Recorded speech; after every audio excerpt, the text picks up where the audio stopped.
Kenosha for this show. Holy cow. He's one of those people that he's probably, you know, if everybody cared about football, you hate him because he's closer to Green Bay or something. Green Bay. Oh, hell no. Oh, alright, Yeah, so I take it back. He doesn't like Green Bay, it's okay. Yeah, but they were used to call the meat pack, Green Bay meat packers. That just even sounds worse. That just sounds even fucking worse. Green Bay meat packer. Yeah, seriously, I shit you not. It's I like, love it. Why not would you So call it? awesomely funny. I love it. Alright, ladies and gentlemen, I've also heard, you know, as I said, it's just that I've heard that this man, because you have to be careful because I don't know what's going to come out of this man's mouth. And no, I really don't. And a part of me really wonders if this guy should be in an insane asylum. But, oh, quit your cackling out there. I live in Kenosha. Newark. He lives in Kenosha. Is that not enough? So please, Leo, give it up for, all right. I want you to scream your name right now. Jason Evil Covelli. Evil! Give it up for Evil! And... Two-side. Evil and Tuesday, give it up for...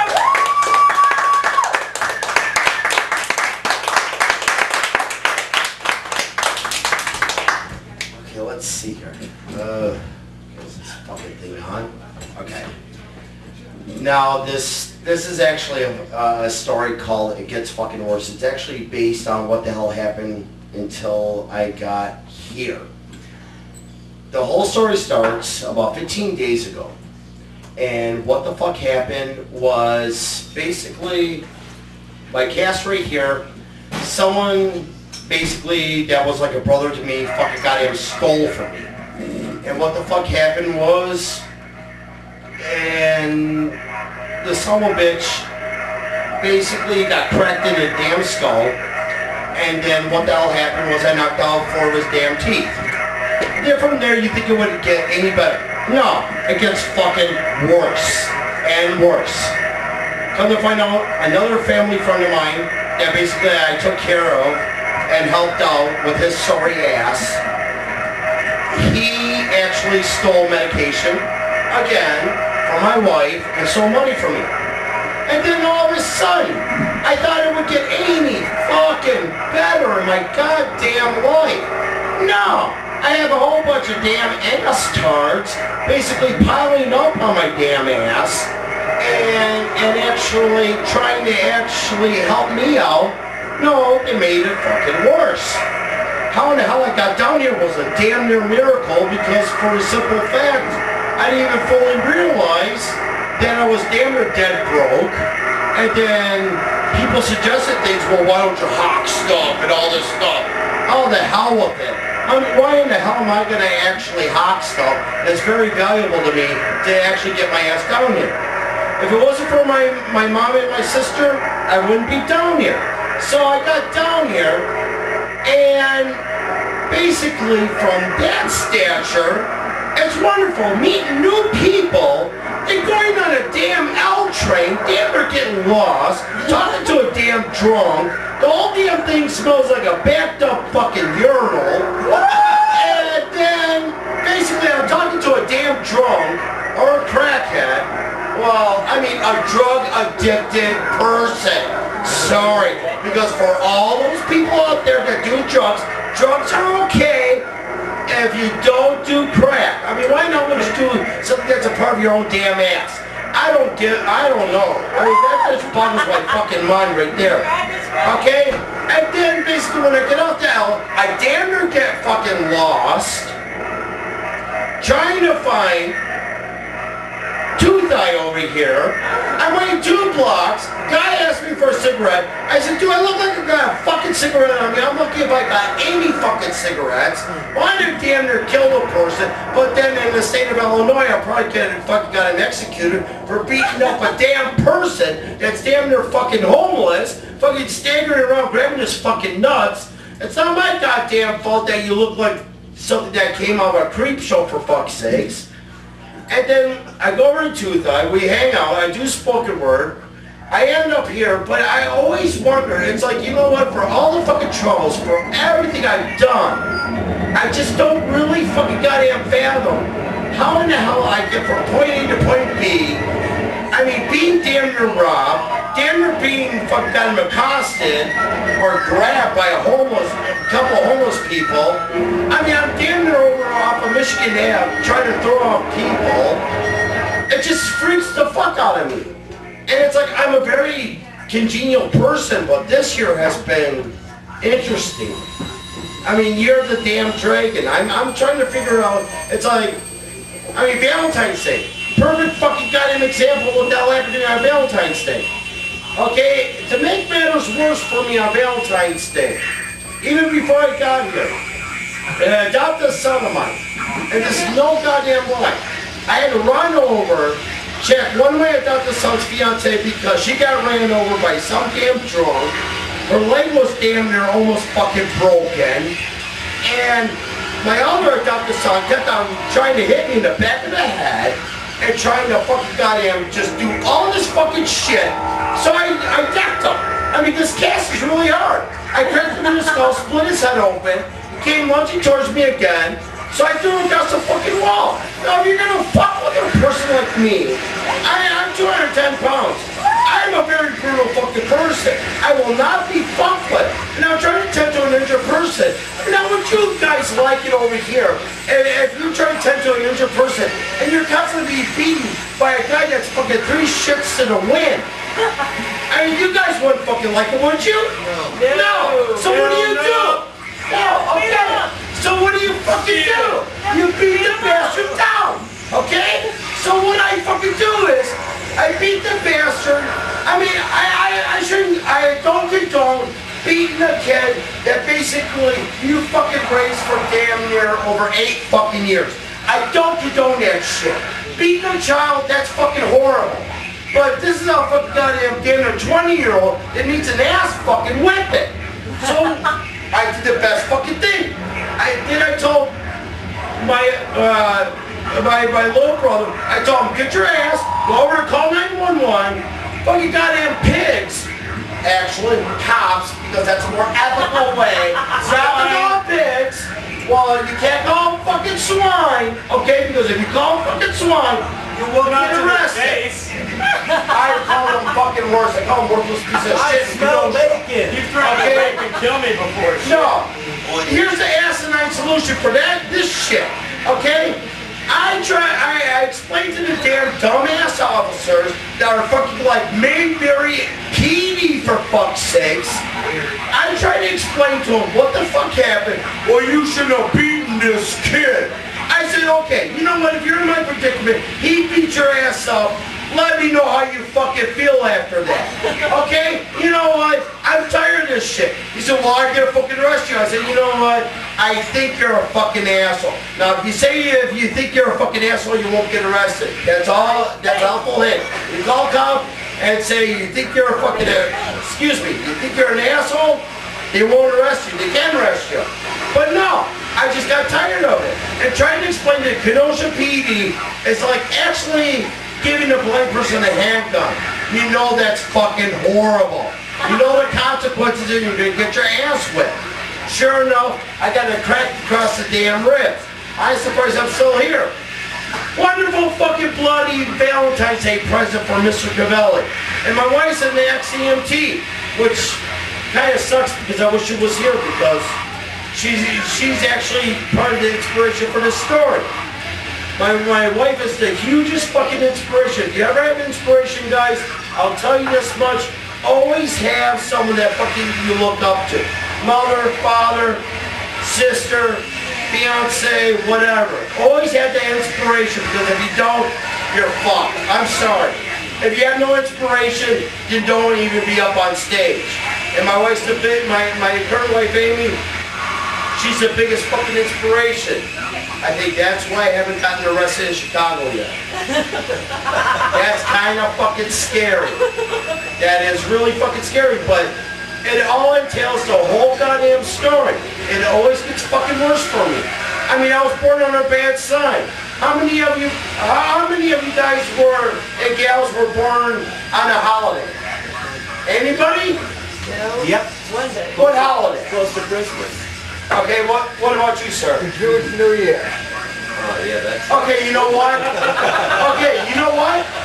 Both you guys, you're safe. You know how I'm fucked? I'm born on Mother's Day. But it's like, the worst decision was, the doctors didn't know who to slap first, my mother or me. So he slapped us both. How fucked up is that shit? Okay, my David Roon was pissing in the nurse's pocket, giving me a damn bath, running 2 packs of cigarettes. I knew I was gonna be on the road to ruin anyways. And then my son, 30 years later, perfect example. My son was born May 10th on Sid Fisher's birthday. Okay? I was gonna go to a bar. The nurse said, no, sir, you cannot go because your son's being born. But everything comes for a reason. If it wasn't for my son, if it wasn't for my wife, if it wasn't for my daughter, I wouldn't be here. And but that whole story, it just gets fucking worse. It doesn't get any better for me because God only knows after I get done with this, oh God, I don't want to even know what the hell's gonna fucking happen to me yet. I seriously don't want to fucking know. I seriously don't. But that's my story, and I stick by it. I mean, from being robbed, from actually having medication that's supposed to save my wife's life, to actually have asinine friends. To tell you the truth, it doesn't get any better. It gets fucking worse for me. That's the way I am. I mean, I'm like basically bad fucking luck. That's how I can fucking perceive it. I'm the worst fucking luck ever. And I always tell people, stay about 50 feet away from me. You don't want to know what the fuck's gonna fucking happen. You don't want to fucking know what the hell's gonna fucking happen. Because God only knows. I'm the worst fucking luck ever. Thank you.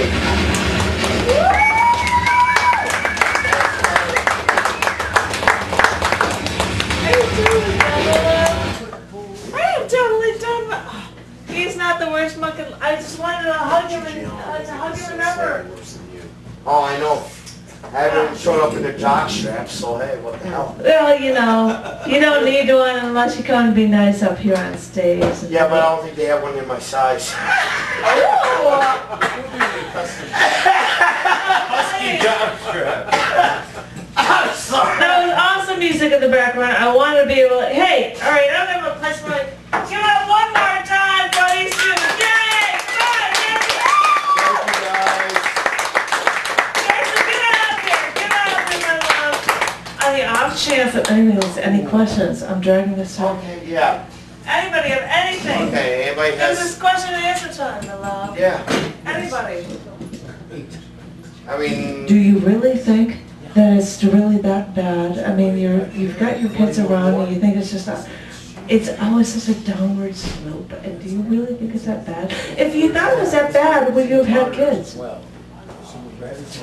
hard I have fucking kids. I'm lucky I have a beautiful stepdaughter. Well, actually, she's my daughter. I raised her since she was 10.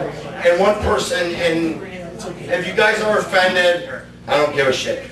But one guy said, basically, your stepdaughter's like a nigger. I said, whoa, whoa, whoa, whoa, don't fucking goddamn say that shit to me, because basically I raised her since she was 10. My wife Amy, my second wife, her ex-husband called me the coolest son of a bitch ever. I said, well, come up here, I'll stick you a plate to your fucking head and kick your ass. I will not tolerate it. I mean, a father should always be around their kids. My son actually listened to my spoken word. He's going to be 6 this year. And he actually wants to follow in the footsteps of daddy. He actually Tell the story about the album. That was awesome. You were saying he actually, my son Roman, will be 6 May 10th. And he actually cut his first album when he was 5. And it's actually a play on one of my all-time greatest fucking bands, very underrated, the Minutemen.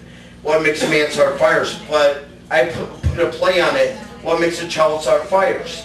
Now my son has a love for fire and charcoal and grills, and he hollered about it for 20 minutes while Patrick, our good friend Patrick, aka Reds, actually put noise up against it, and my son was just like howling just like daddy, and he says, and when he cut the full album, it was like 22 minutes, and when he finished the album, and it's going to be released this year. If you guys actually want a copy, yeah, Trash Fuck Records. I know that's it's like that is the most fucked up name. Perfect thing for a 6-year-old. Yeah, and actually, and I know child services is gonna be after my ass, and it's actually I had a picture taken where it shows my son actually having a book of matches and a can of gasoline.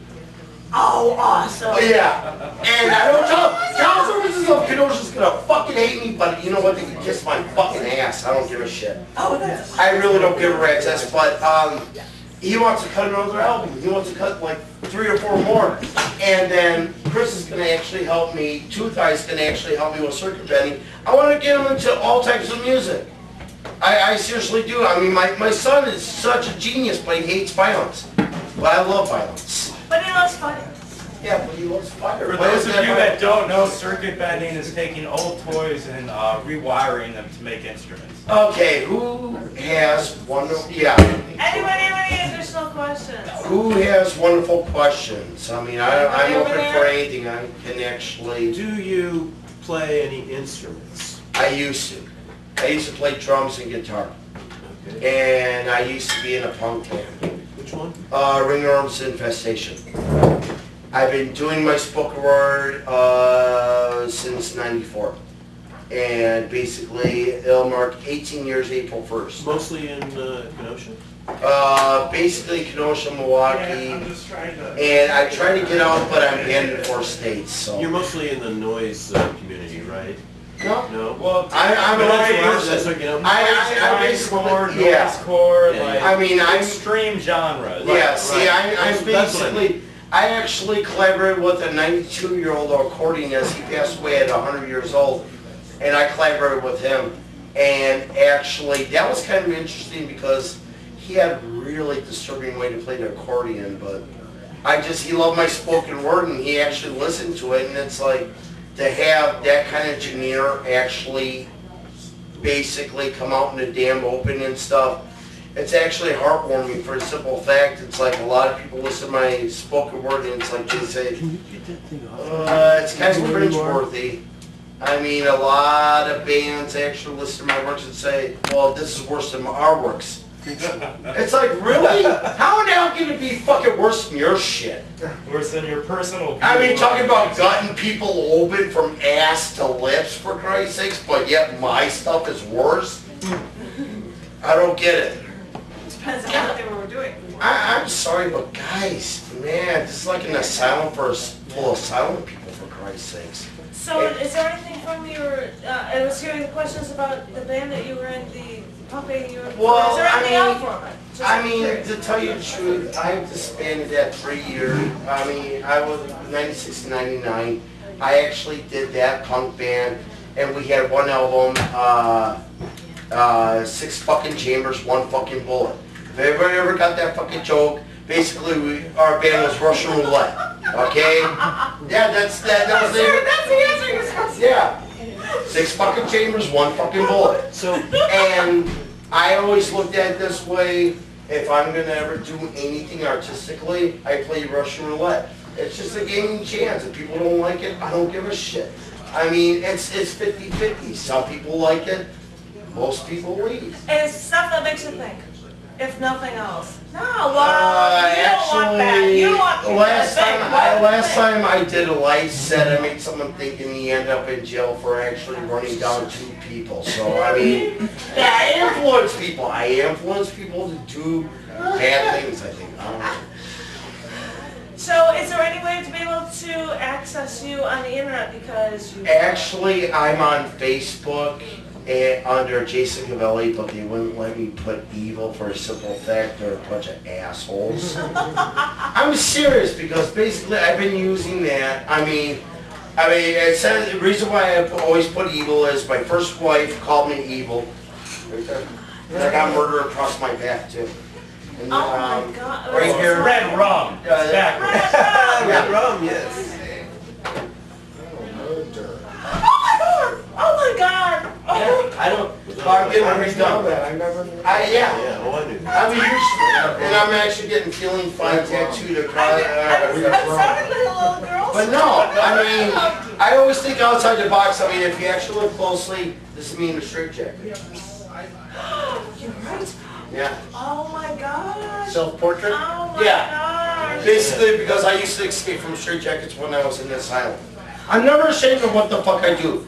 I really not. I mean, I served time in Mendota, I served time in Milwaukee, and they could not put me in a straight jacket that I couldn't escape from. I used to dislocate my shoulder, and once you get older, that shit fucking ruins your ruins your life.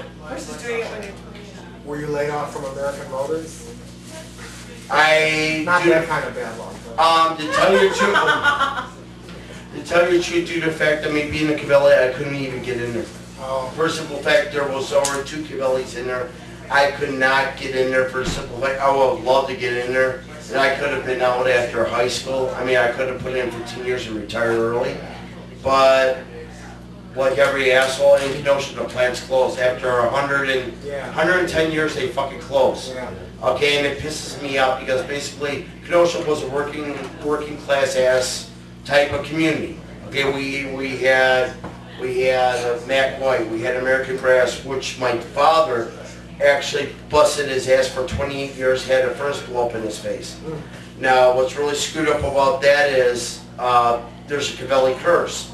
In '62 at an AMC, my grandpa, Peter Luciano Covelli, well, Petros, but they put Lewis on his army records because they thought Luciano was too mobster. Go fucking figure for Kenosha. He had a furnace blow up in his face in '62 on a second tier. And damn near 23 years later, in '85, my dad, Joseph N. Covelli, had a first blow up in his face. Second and third degree burns. I'm the third Covelli. This is what I get from Albany, Chicago. Third degree burns and basically damn near to the fucking bone. Oh my gosh. Yeah. So basically my son, if it's going to be the 40-year curse, I'll be damned if he works in a fucking factory. I will love, I mean, I just, up until I was 34, I've been working since I was 14 years old. I've been working in factories for 20 years of my damn life. What did I get out of it? Because I'm a smoker, survival. Okay? And everybody jokes about it. If you don't smoke, you die quicker. If you smoke, shit, you survive. It's surprisingly 20 years working in horrible factories, I fucking survived. And it's kind of scary, but I mean, I wish I would have worked at AMC. Actually, the running joke was alcoholics making cars. And no, I shit you not, because all the people there at AMC literally were drunk. Why do you think none of the cars survived? Why do you think none of the cars survived? Because all of them were fucking alcoholics. They pissed in the piston. There's a bar on every Oh yeah, oh hell yeah. On 52nd, there was, at one time, there was 28 bars on 52nd. I shit you not. Up until I was 21, there was actually 28 bars on 52nd. There was about 15 bars on 60th. I mean, shit. If you miss one, you got kicked out one, you can go to another. Just stroll on over to the next one. That's scary. Well, ladies, if you want to know anything about Jason Covelli, you can always go to the Facebook page, or you can always go to KNGuys.org/The Cafe and see the details about Jason Covelli. Give it up one more time. Please, Jason Covelli.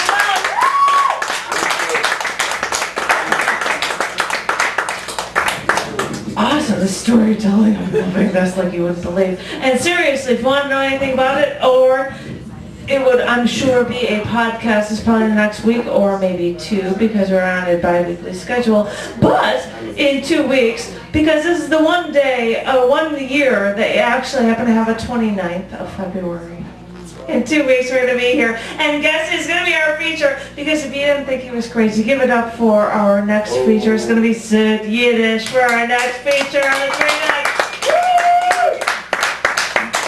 And I know in March March, we've got Janine Ravaslut on March 14th. And on March 28th, we've got Tom Roby. We've got Ned Haggard in April, as well as GPA, the Poeta Done Sub at the end of April. If you want to know anything about the schedule, you can always go to catholicarts.org/thecafe to get the details about the schedule. And if anybody doesn't have a feature and would like one, guess what? There are availabilities, I think, in August on. Please come and bug me. I'd love it if you'd take some time in our space. And thank you all once again. Thank you for being here.